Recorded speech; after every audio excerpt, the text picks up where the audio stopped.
It's been absolutely fantastic to hear such an interesting range of contributions this morning. Many things that really got me thinking about how we use children's literature and language, and some of those interesting debates recurring about how we might teach reading, writing, and indeed talking. It was really interesting to see, first of all, Dom's big reveal of the double helix of reading and writing, which I think is something we'll all be talking about. Sorry, I should say Dominic and Charlotte's double helix. And that intertwinement, I think, is something that we could see, again, running through all of the talks this morning.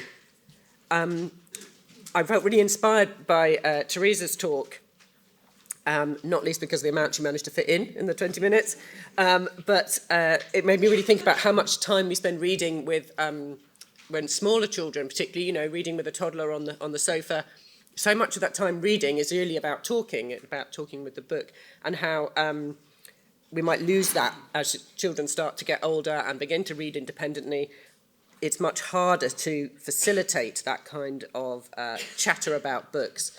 And I think her talk was really useful in showing us how this kind of book chatter, book blather, needs to be facilitated by adults, but also led by children. This cannot be another box to tick. In Frank's talk, as we expected, it was a very entertaining, very thought-provoking discussion about teachers' voices. I think we will all remember that idea that the things that we say and do can carry on and make huge differences into children's lives, whether they become famous film directors and children's authors or not. We know that we are making a huge difference in igniting those emotional sparks. And then Fiona's talk again came to the idea of dialogue, which is definitely a theme today. Her really interesting discussion of dialogue as a social practice.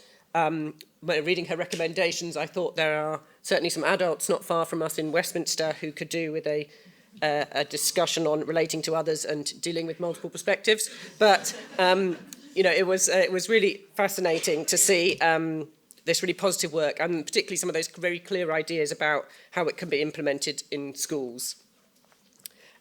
In Steve Graham's talk, we shifted our focus to writing, and there was one line again that really struck me. It's something I remember in my teacher training, which about writing for purpose. And again, that's something in early years we do a lot, where we encourage emergent writers to be writing labels or writing lists. And again, something that I think is quite easily forgotten as children get older, that we need to engage children to make sure that they are writing for a purpose that speaks to them. And of course, we might have to understand that that purpose might be different for all children. So again, we have to think about inclusivity. And that brings me also again to Farah's really fascinating talk about the need to think inclusively, not just in the books that we read, but I think also more generally when considering children's literacy. I was reminded of the furore this year about the SATS reading paper on sheep rustling, which of course is not as accessible to some children as others. And the need for that inclusivity to be, that we see in books, increasingly see in books, to be reflected in all aspects of our literacy teaching. It's been, I think, a really fantastic morning.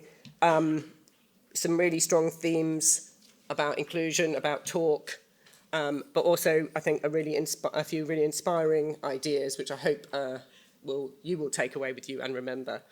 I have a few more little bits of information to give you, but before that, I think, could we have another round of applause for our keynote speakers?